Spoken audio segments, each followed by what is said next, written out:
Torey Lovullo made it loud and clear over the weekend that the Diamondbacks coaching staff is here to stay another year. Is that a good thing, or are we destined to finish yet another season just a few games short of the playoffs?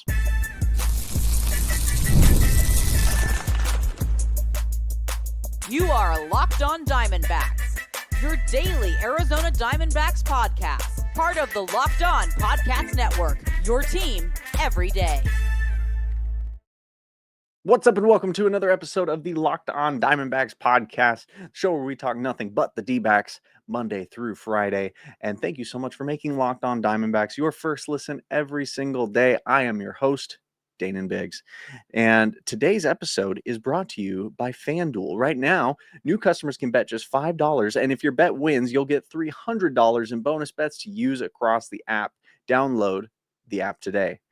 We have a lot of big news to talk about. Torey Lovullo appeared on the Burns and Gambo show on Friday, I believe it was, and they asked him outright, are you changing the coaching staff or is it going to stay the same? And he said very clearly, no, we're keeping things the way they are.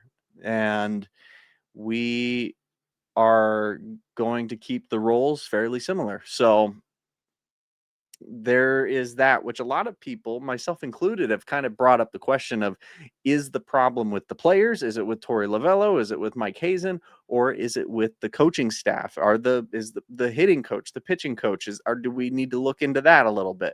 We recently got a new pitching coach over not this offseason, last offseason. 2025 was his first year as pitching coach. So is that part of the reason? Well, we're going to talk about that. But before we do, we're going to look at the postseason, the playoffs, and see how they're going, because it's good to stay updated. And if you guys are like me and normally wouldn't be interested in the playoffs since the Diamondbacks aren't in it, then this might be good for you. We're also going to talk about the breakout players of 2026, who I think we need to keep an eye out for, and who I think are going to lead the Diamondbacks to new heights in 2026.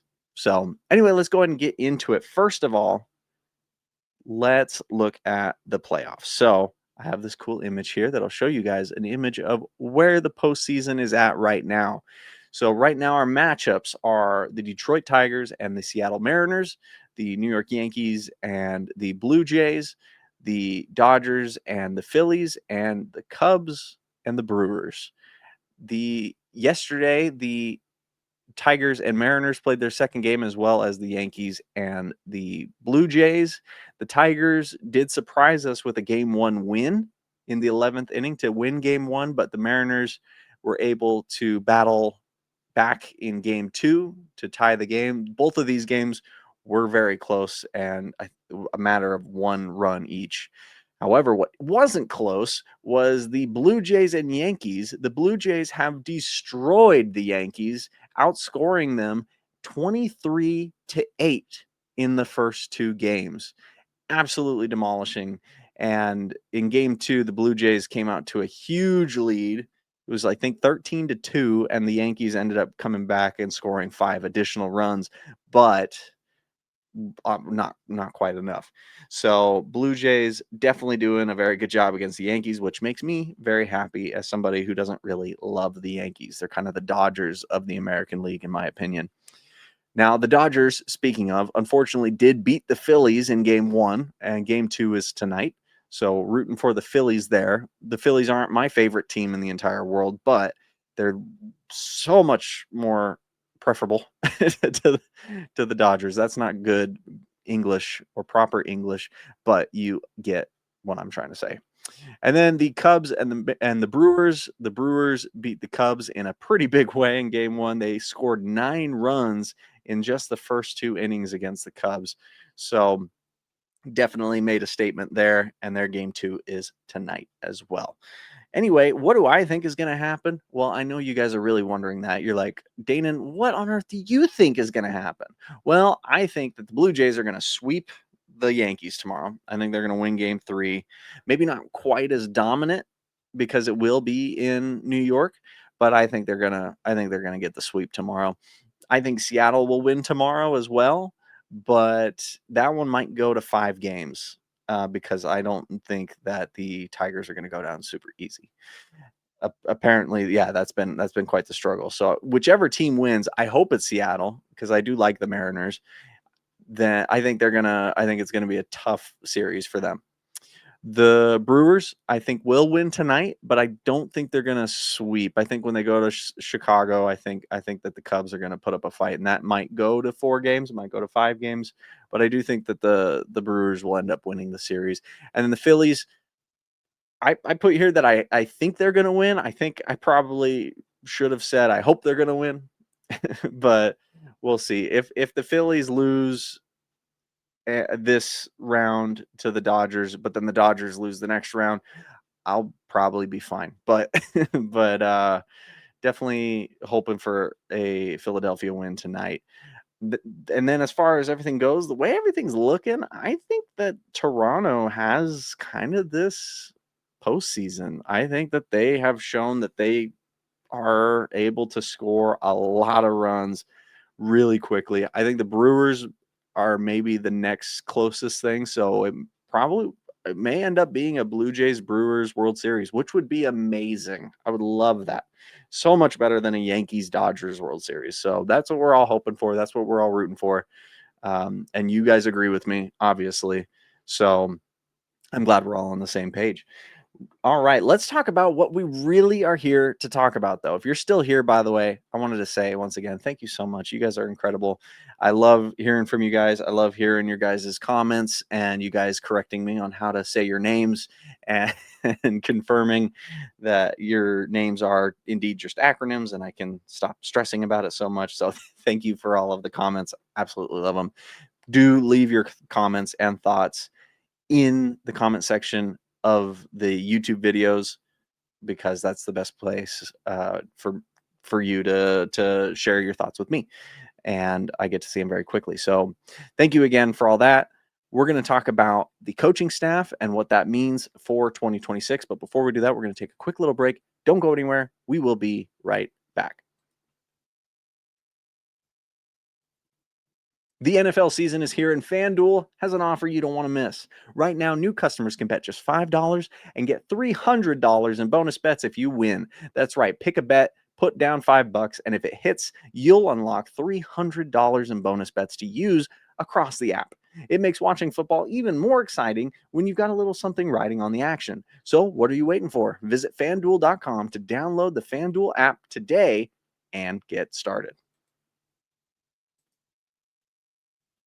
So let's go ahead and take a look really quick at what exactly Torey Lovullo said to the question, very bluntly put, are you bringing back the same coaching staff or are we mixing things up?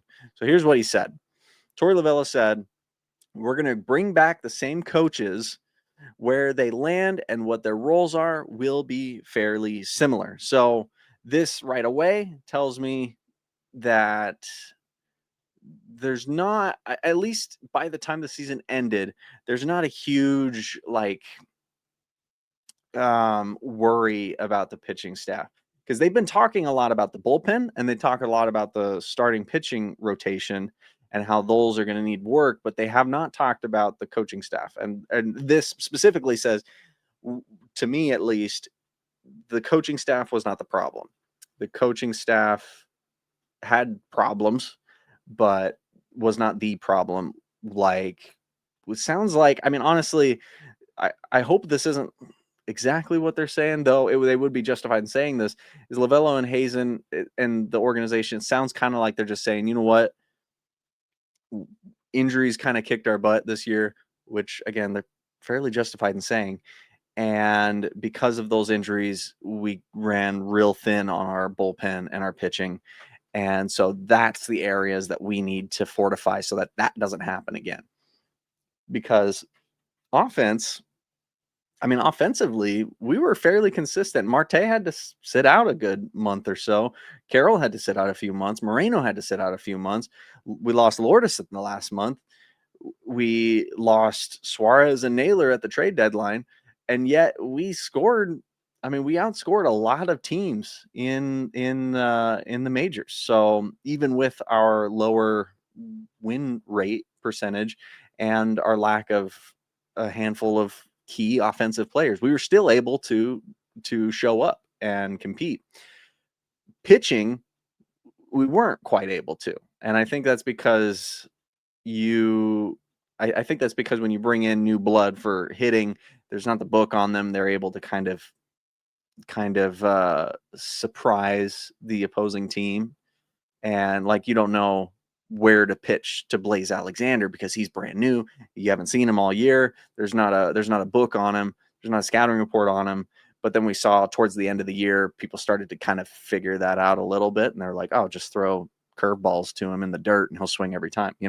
That kind of stuff. So anyway, that's what that tells me. But let's go ahead and keep looking at what he said here.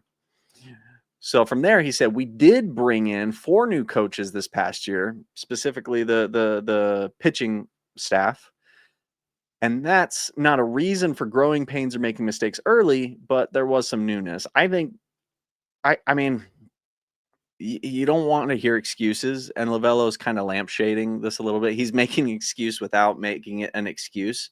But I think it's justified. Of course, there's going to be some newness and there's going to be some issues. And had the pitching continued to get worse throughout the year, I think that I'd call BS on that right away. I'd be like, absolutely not. The new pitching staff stinks and they're horrible because we fired the last one because our pitching was bad, and we bring in a new coach and it gets worse. And it did at first, but then towards the end of the season, it really did pick up. And so normally I'd look at that quote and be like, come on, Torey. But he's got a point. I mean, things did kind of work out. Now as he's pointing out, and he's not making an excuse for it, we're at the top of the game. These are professionals, and they should be able to come in and do their job. So he isn't just, he isn't just dismissing that. They should have been better at the beginning of the season, but he's not completely wrong saying that there was some newness, and he's actually not the only one who said that. But next, he says, I feel like if we bring back the same staff, we're going to hit on all cylinders the minute we walk into spring training next year. And that's even starting earlier. They're going to be able to have these relationships with players that they've already established over the past year. So he's kind of saying, look, we've already built this relationship, and that was the thing that was lacking to start.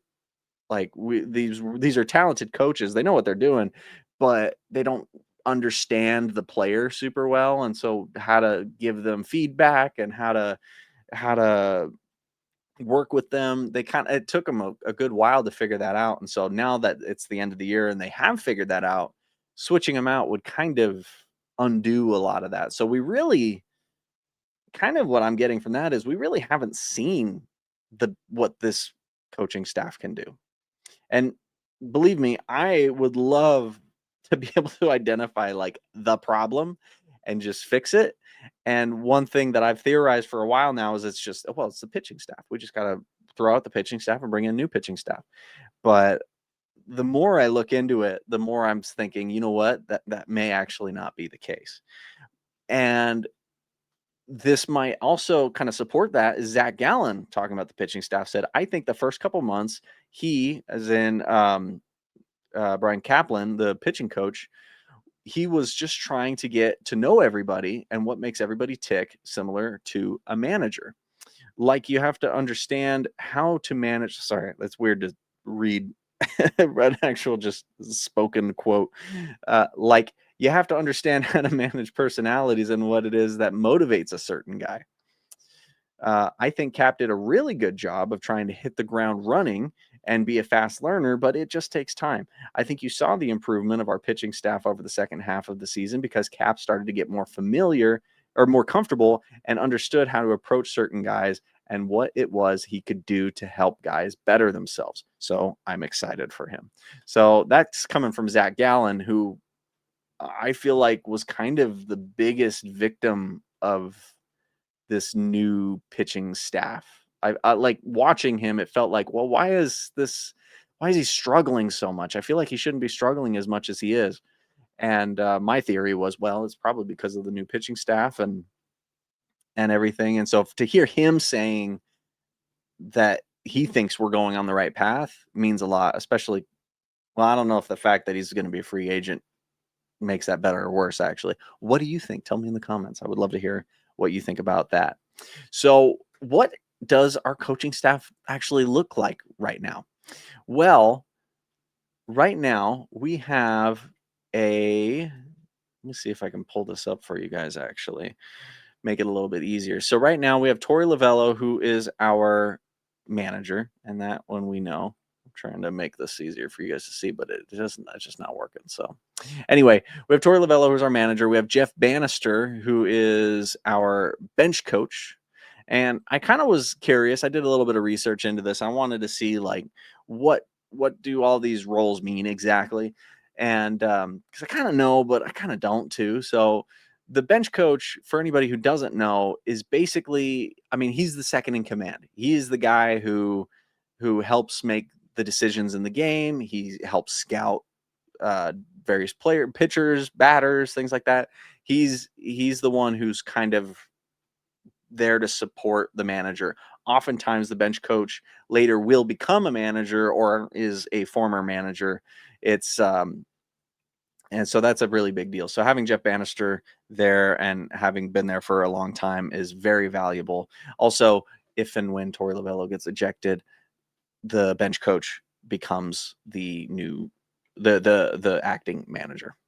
Then we have our hitting coach with Joe Mather. Now, our hitting coach, Travis Denker, Damian Easley, I don't actually know much about them, but Joe Mather has been doing an excellent job as our hitting coach. I have no complaints there. I think our offense has definitely not been the problem. Love to see what they're doing. I'm excited for them to come back and keep building off of what they have. I'm excited to see what they can do with the younger players who haven't had, didn't get like a full spring training with this coaching staff. And I'm excited to see what like they'll do with Jordan Lawler and Blaze Alexander and so on. But we're actually going to talk about those players here in the next segment. Now, Brian Kaplan is our pitching coach. He is the one who's taken kind of a lot of the heat, I think, and rightfully so. I don't think, again, like I said, and what Lovullo said, I think he had the biggest job when it came to like the growing pains and just getting used to everything. And we see how much of a mental game it is with pitching. A pitcher who is confident, I mean, it can have the bases loaded with nobody out, much like Aroldis Chapman did in the playoffs recently. He was against the Yankees, bases loaded, nobody out, and pitching coach comes up to him. They talk for a second, and then boom, 1, 2, 3 gets them all out. And we see that on the Diamondbacks plenty of times. We've seen that with a lot of people, and the right pitching coach with the right player can just they can make magic. They can do tons of crazy stuff. And I think Brian Kaplan still, at least in the beginning of the season, was not clicking with most of our pitchers. But towards the end of the season, especially knowing that it was him the entire season, it's not like he took a step back and Owen Dew took over. It was him the whole time, and things seemed to really steadily get better and better and better. So I will be watching him very closely. I will be watching the stats very closely and seeing how that does and if it continues to go in that direction. Because if it does, then 2026 is going to be good, and then we can keep Kaplan on and maybe Lovullo on and most of the staff, and then 2027 even better, and we just go from there. So hopefully that's what happens. Hopefully we do better next year. Yeah, good take. Anyway. Now we have our first base coach, which is Dave McKay. You guys, we really like Dave McKay. if you're just listening to this and you're not super familiar with the coaching staff, we really like Dave McKay. He is a stud, and he's a veteran baseball player and coach, and has multiple World Series as a coach to his name. Very talented. He's been with the Diamondbacks since 2014, which is longer than Lovullo's been here, longer than just about everybody has. He's not only the first base coach, but he's also the base running coach, and extremely, not strict, extremely detailed with his coaching when it comes to base running.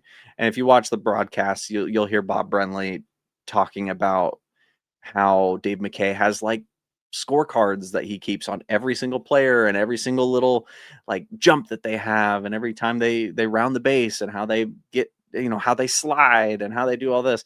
So he is very, very good with their base running, and the Diamondbacks have always had a very strong presence on the bases, and that's largely due to Dave McKay. So we like him. We want him to stick around. The only reason we would want to see him leave is because he got like a managing position with another team, and we'd be happy for him, but we would be sad that he's leaving. He's also the outfield coach, which our outfield defense has been phenomenal. So he's very good at showing our guys how to get reads and how to see where the ball is and where it's going and everything. So I said it before, I'll say it again. We like Dave McKay. So he's good. But now we have we have Tim Bogar, who is our third base coach. He was called in very late into the season. Sean Larkin, the fielding coach, the infield coach, was the third base coach all season, but got relieved of the base coach duty because of a handful of just not very good calls, having a hard time reading the outfield and everything. And it's a tough position to be in. Tim Bogar has some experience at third base as a third base coach, and up until when he got called, so the last 2 years, I believe, he's been the manager for the AA affiliate team for the Diamondbacks, the Sod Poodles, which is the funniest name of all minor league teams, and I'm very happy that it's a Diamondbacks affiliated team, the Sod Poodles. And then finally, we have Wellington Cepeda, who is our bullpen coach. The bullpen coach, I mean, he's in charge of warming up, the warm-ups for the relief pitchers. Is essentially he's an assistant pitching coach. Not to take away from the importance of it, but I'm not sure that we could say like, oh man, our bullpen has not been very good. Well, it's probably all Cepeda's fault. I don't think that's the case. I think I think he plays a part in the bigger pitching coaching. I don't think he is like the relief pitcher coach. I could be wrong. I would love to get some of these coaches on, like right now with the play, where we're at with this podcast being kind of one is kind of starting things back up. It would probably be kind of hard to get like Torey Lovullo on here or Geraldo Perdomo on here or something, but I would genuinely love to get like Brian Kaplan or Sean Larkin or Tim Bogar on here and just be like, what do you do? Like, what does that look like? And I think that would be super, super fascinating. But anyway, that's the coaching staff for the Diamondbacks going into 2026, assuming everything is going to stay exactly the same. Lovullo did kind of make it sound like maybe some things will move around a little bit, but the plan is to keep things the same. And I'm excited to see what they do if they really are able to build off of the way they finished the season. Then we got a pretty decent 2026 going for us. And if we can keep that momentum and play that way the entire year, which that's much easier said than done, but if we can play the entire year the way we finished the season, I mean, we got a shot at winning the division. Like, I think that's a very real possibility. So I'm excited about that. I at first I was a little bit worried. I think I'm down. I think I'm excited for this. Anyway, speaking of excited for 2026, we're going to talk about some players that I think are going to have a very good season, perhaps even a breakout season. But before we do that, we're going to take a little break. Stay right there. Don't go anywhere. We will be right back. Most people can't name all their financial accounts or even what they're worth, whether it's 401ks, properties, or investments. And when you don't have the full picture, you can end up leaving money on the table. That's why there's Monarch Money. It's an all in one personal finance tool that brings your entire financial life together in one clean, easy to use interface on your laptop or your phone. Monarch is built for people with busy lives. If you put off organizing your finances, Monarch is for you. Monarch does the heavy lifting for you. You can link all your accounts in minutes, see clear data visuals, get smart characterization of your spending, and finally feel in control of your money without ever touching a spreadsheet. Don't let financial opportunities slip through the cracks. Use code LOCKEDONMLB at monarchmoney.com in your browser for half off your first year. That's 50% off your first year at monarchmoney.com with code LOCKEDONMLB. All right, you guys, listen. You already know. If you've been listening to the podcast, you know I got my eyes on Blaze Alexander, not just because of his good looks, but because of his stats as well. Blaze, he was meant to have a full year with the Diamondbacks 2025, but injury kind of slowed that down and took a big chunk of his year from him. And assuming he stays healthy, which I have no reason to think he won't. I think 2026 will be a big year for him. He does need to figure some things out. He needs to get some pitch selection things figured out. He needs to get some small mechanics figured out with his swing, but principally, I mean, again, it's mostly the breaking ball with him. If you throw a curveball at him, he's going to swing if it's anywhere close. And if you look, I mean, you may have seen those videos. If you take a pitch and you overlay them, like two pitches, and you overlay them together, you get a fastball and you get a curveball. I mean, the amount of time, microseconds, that you have to decide if you're going to swing or not is so quick. So I'm not faulting him at all, but at the level that he's at, I guess we kind of can criticize him. But I think he's still not quite reached that ability to make that decision when it comes to specifically a breaking ball that looks like it's going to be in the zone and then it drops out of the zone, which that's tricky. I know I couldn't do that. So there we go. So Blaze Alexander, his defense has been incredible. Absolutely stoked about that. It wasn't always incredible. He was he was good. He was always good, but he was slightly unreliable at times. And since this last year, he was nearly perfect. So very excited to see Blaze Alexander. If he can make those small adjustments with his pitch selection, I think he could be an all-star in 2026. And he's got the energy. He's able to build momentum for himself and for the team. He's very, very good for the group. I want to see Blaze Alexander excel this year, because if he excels, the rest of the team will. Speaking of, I guess, game changers, we have Jordan Lawlar. Jordan really struggled to start the season. He was called up in the beginning of the year, didn't get a single hit, got sent back down, killed it in AAA, and then got called back up, and then had 30 more at bats where he didn't get a single hit again. And then finally was able to get like that first hit. And then it seemed like every other at bat, he was getting a double.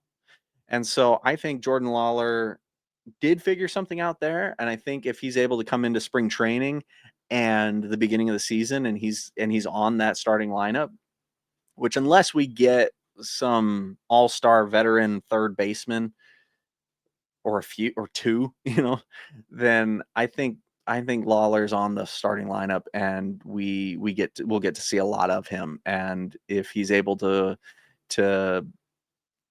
continue seeing the ball the way he was at the end of the season, I think he's going to be maybe not quite an all-star, but he will be a reliable bat in the lineup, and he's going to make a big difference. Now, I have here Jake McCarthy or Alek Thomas. I think one of them is going to have a breakout year. I don't know which one. And I think the other one is gonna be on thin ice after this year. I would love it if both of them do, but we really only need one of them to have like a really good year, because both being outfielders, we could probably do, with just one of them. Again, I'd like for both of them to. I don't right now.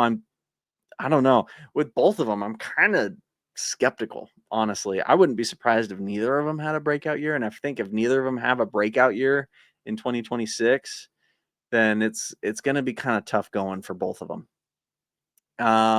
One player that I'm excited to see, not quite as optimistic, but still pretty excited, is I want to see Tyler Locklear. I think he is one very needed at first base. We don't have any first baseman. That's probably something we'll acquire in the off season, but he shows a lot of promise. He's brand spanking new. I think I didn't realize how. I mean, he's a rookie. He's just starting out, so he's still developing, and he's already hitting and batting the way he is. So I think he has a lot of room for growth in 2026. So I'm excited to see that. He is, in case you didn't know, he is getting surgery in his elbow and his shoulder at the same time because of the injury that he suffered at the end of the 2025 season. So he throws right-handed, and it's his left shoulder and elbow that he's getting surgery on here in a little bit. So hopefully he's good to go in spring, but he might be a little bit off there.